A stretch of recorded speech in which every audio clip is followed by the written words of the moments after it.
Hi everybody, it's Mama Radha. Sorry I have been so busy. The best I've been able to do is hop on some live streams, make a few comments, and just share everybody's content and try to keep up on things while I'm doing mama stuff. So it's coming down to the end of our baby girls, our only girl, 3 older brothers, senior year, and finishing up, and there's so much to do. And life has just been kind of a non-stop go, go, go, go. So I have been enjoying cooking a little bit more since Christmas time, and it's just, been like a runaway train. But my husband noticed, that I was like getting my focus back on, and I call it cooking by the Holy Spirit, because it just comes to me and I just make up stuff and try to write it down so I don't forget. But he's been calling and saying that it was really, really yummy and very delicious, and I was like, yay. So anywho, goodness gracious. One of the things I was thinking is that, I am so far from perfect, and I hope that everybody knows that, and I do my best. And this channel is to encourage women to love their husbands and be creative about it, be sensual about it. So Sarah Hammerhand had called me out for talking about giving my daddy kisses while he was brushing his teeth. And I was like, oh, yeah, well, yeah, but that's okay. I think it'd be better if more wives did that. But anyway, so sometimes my videos are a tad bit on the graphic side, and but why not? There's so much stuff out there, it's just ridiculous. At least mine's for a good cause. But anyway, last night we were watching Gutfield.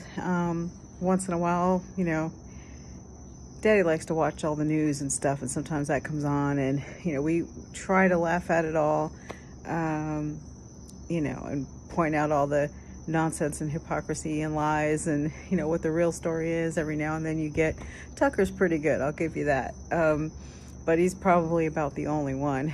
So anyway, and Tyrus was filling in for the Gutfield guy, and they talked about that 60% of young men, or men in general, are single and basically sexless. And they're like, why do you think this is? And women, on the other hand, the majority, I don't remember what the number was they had, but was like, are in relationships, and they're all like, women are more social and go get them and whatever. And I'm thinking, no, yes but no. And they were like, it's porn, it's it's the Xbox, it's antisocial behavior and all these things. And I'm like, the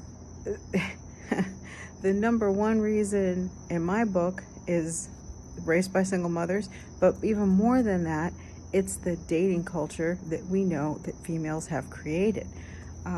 We know that 90% of females want 10% of men, even if you go 80-20, but really it's 15 to 10% at the top. And that doesn't include height or any of their other, requirements that they have. So the average man is somewhere between $40,000 and $50,000 a year. And it's the women that are doing this to the men. They're not getting on their actual true level, which, rest in peace, Mr. Samuels, he did, no matter what anybody thinks about him, trying to charge people money to give them, image consulting lessons or whatever. It was an art, what he did with the live conversations with women, and had a gift for reading people, and would just let women talk their way, which I guess we seem to do very well anyway, but exposing themselves. And no matter, it seemed like, what kind of background they had, whether they had no education or great education or this job or that job or babies or whatever, they all, like 99% of the women, when it came down to it, all wanted a man that made 6 figures. And I mean, you couldn't make this stuff up. You couldn't. They told on themselves time and time again. And I've listened to literally like every single broadcast he ever did. And it just is mind blowing, the thought processes that women have. And again, the female dating coaches that have quit in the last couple years because women's standards are so completely unreasonable. They didn't talk about any of that stuff on the show last night. They blamed men, and it really made me mad. I was literally flicking off the TV. My husband's like, "It's supposed to be funny, honey. Calm down." Like, this is not funny. So, it just makes me sad. And I did a message a little while ago about all the young men that I come across at the pet store here, there, wherever. And so many of them seem lost. Seem like they're awesome kids, They just don't have anybody to share it with. And guys, I think COVID really did a number by making everybody be isolated, and you can only do through Zoom. And to be honest, the way they changed the video games, where it used to be go over to your friend's house, you guys play together. But now everyone's in their own house and you play together online, but you don't get together anymore, So that's really sad. I'm not happy about the way they did that. But anyway, so again, there's other things, but really the main factor is the unrealistic expectations of women. And it really pissed me off. It really did. Because of course they're going to make it like it's all guys and it has nothing to do with the women. And I'm yelling at the TV going, well, I wasn't yelling in front of my husband, but I was like, you know what? There's so many women together with someone because they're sharing, and, they're all with the same guys. And what else did I say? One silly lady, her name's like Katie Pavlovich, but I don't know. She's a conservative speaker. I saw her a long time ago. And she was a good speaker at that time, but she looks like she became a really prissy, entitled princess. And I'm like, what happened to you, lady? You got too famous for your own good? And she was like, had all kinds of attitude about it. She's like, well, there's more men than there are women. And I'm like, that's not true. And at least the Tyrus guy corrected her and said, no, there's more women than there are men. And she's like, whatever. So it really pissed me off. It really did. Really did. Because women today will not give the average guy a chance. And now that so many of these chicks are on OnlyFans, Instagram, Telegram, freaking TikTok, and this thought, and, whatever else, it's like they sold their soul. And they get thousands and thousands of guys. Many who are actually decent guys, like, hey, I'll marry you, I'll wife you, let's go. And I feel bad for the guys because these chicks are just using them. And I feel bad for the girls because they're getting so a warped sense of reality, and thinking I have an endless supply of men. Someday I'm just going to pick one off the high value tree, and all this nonsense. And I wanted to make a comment. I thought I'd do different videos, but I'm just a spaz and I don't know when I'll get to do one. So Sir Hammerhand was doing, I think, a response video of the two fake Christian chicks. Anyway, that was awful. That was really awful. His video was great. His responses were great. They were terrible. That was a lot of cringe. But anyway, and he mentioned about, what's actual high value. And I just wanted to say that there's no question. There's two different things that we're talking about. Mr. Samuels would say that you ladies are not talking about character and their morals. You're only focused on the resources and the top % of earners. And that's why he focused on those guys, okay? And there is, of course, through history, the top 1 to 10% have had more options, in their lives than regular folks. Okay, totally, that's all a thing. It's whatever. That's why I never had any problem with it, because I understood what he was saying. He wasn't saying that included someone that has, we're not judging those people based on their morals or ethics or whatever. So if you're actually looking for a man of great value, as in who they are as a person, not just what they're able to collect as a resource or whatever, then obviously who they actually are inside is the most important thing. But the way that women are today, based off everything we've seen, that's last on their list. They act like it's important to them. Oh, I just want a nice man who cares about me, and that's bull. Because if they don't have the right numbers on their bank account, tax returns, even type of car, sometimes it's really ridiculous, and what can you do for me, then that's not for them. And the way that they just hundreds and hundreds and hundreds of women talk about getting with an average man, and they're an average woman, they would say, well, I don't, I'm settling. And I'm like, this is horrible. These guys have built and keep society running and sustained, and you talk about them like they're dirt. You don't even deserve them. So how about that? But it's really something.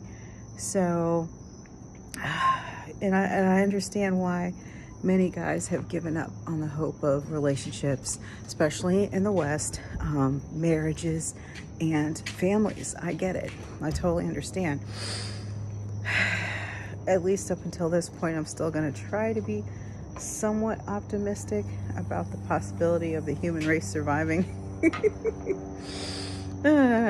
We have a lot of work to do, though, and many times people ask me, when do I think the feminists will wake up and realize that they actually truly need men to survive, and when are they going to remember where their place is, and I'm like, unfortunately, I think it'll take the actual downfall of society. I don't think even losing men overseas, to beautiful, fit, submissive chicks isn't getting the reaction like, oh, we have to do better because we're losing our guys overseas. No, they complain and they make horrible videos and they talk a bunch of trash about the nice girls. And I guess that's how it's been here. Oh, you're a pick-me and this and that and all this kind of language. I didn't even know what a pick-me was. Like, psst, psst. So, and I'm like, oh, if that's the case, I've definitely picked me like a long time ago. Pick me, daddy, pick me. So, come here, baby. Bella, come in. The majestic Bella. Yeah, anywho. But it really bothered me, and I'm seeing that article go around. And everywhere I get a chance, I write underneath there in the comments like, hey, Tinder studies and observable reality and female dating coaches have shown that 90% of the women want the top 10% of men. It's not the men, it's the women. And stand up for the guys, because this is a bunch of BS. It really is. And if I was a guy, I wouldn't even know where to start. It's something else. It really is. So, and the crazy thing is, there's definitely women out there, they're lonely, they want a man, but they have to get the difference between the fantasy world of what they imagine in their mind. And so many of them believe this, like, when it's time, love will come to you, love will find you. And I read all these stupid posts from women, and I'm like, you're gonna be single forever if you're waiting for love to find you. I'm like, you putting yourself anywhere outside of your house for love to find you? And that's another thing that Mr. Samuels would always talk to these ladies about being intentional, about putting yourself in the vicinity of men who are available and matchmakers, and just, doing whatever you got to do to make it happen, because it's not going to happen by itself. Bella, I thought you were coming in. So that's about it, guys. I did have I've had three counseling sessions through someone through our insurance in the last, I don't know, maybe 6 weeks or so, mainly having to do with my alcoholic family member that has been haunting me for the last 20 something years. But also trying to get to some of my own issues of, try not to live in fear, try not to have old thoughts come back and like, oh no, what if this happens? What if that happens? And sometimes I do that, and just practicing gaining control of my thoughts so I don't run away on an anxiety train for no reason. So she was like, have you set boundaries? Have you been able to stick with boundaries, with my extended family member? And, it's been off and on, and I try, and then I leave it alone, and then I try again, and I leave it alone, and it's just intense. It's the Indian side of our family where it's like, you don't abandon a family member. You have to always try and always have hope. But my husband's been from day one like, this is your family, this comes first. And when that starts to interfere with this, it's time to stop. So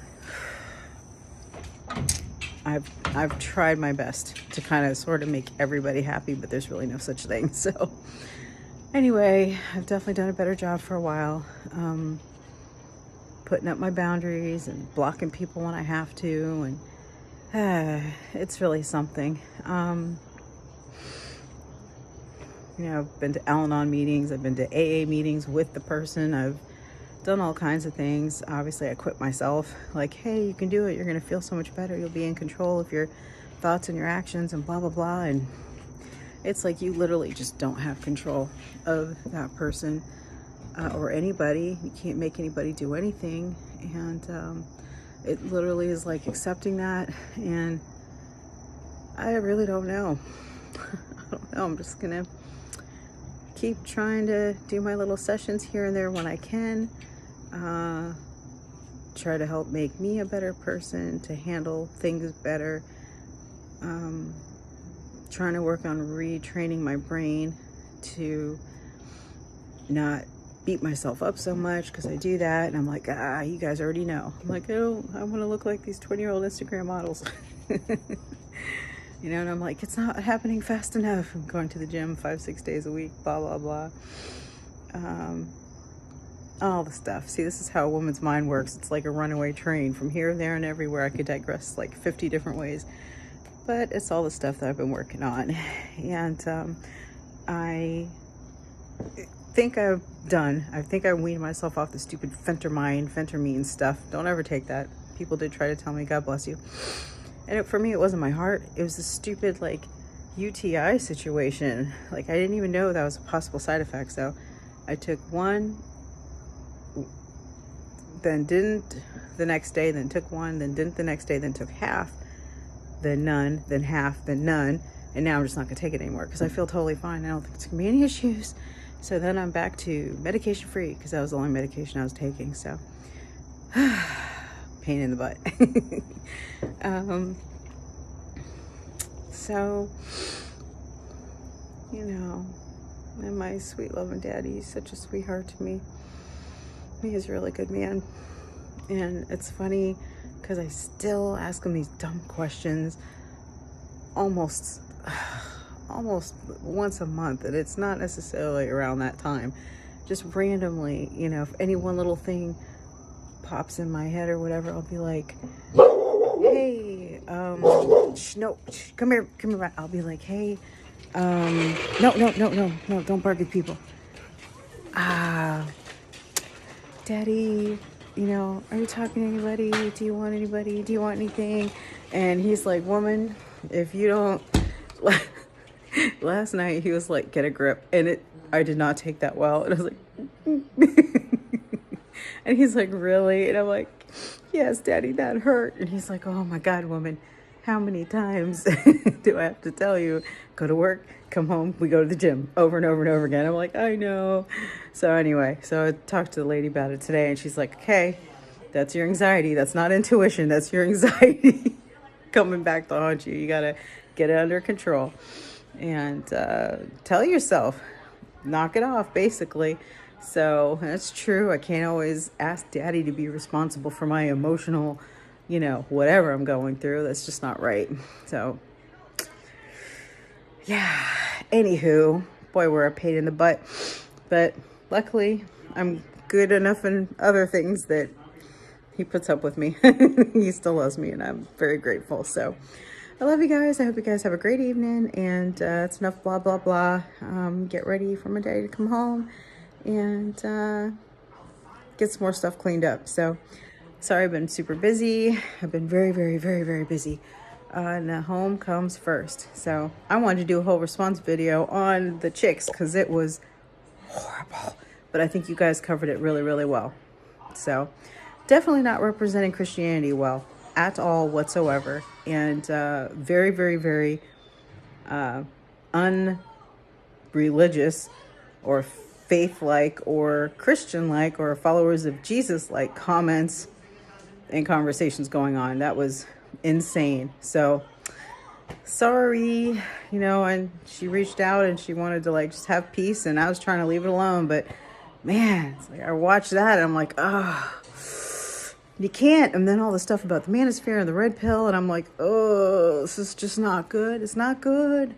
You don't really know what you're talking about. So, and you can't make such general statements like, you know, guys on the right don't even want you to read a book, or now you're a man. I'm like, you can't say things like that. You know, there's reasons why they're saying that college isn't for everybody. It's not for all women should just go straight to college. And, you know, we already know that women hold 3/4 of the $1 trillion+ of student loan debt. Many of them don't even use their degrees. You know, they're in debt. It's just a mess. And then women end up not being happy anyway.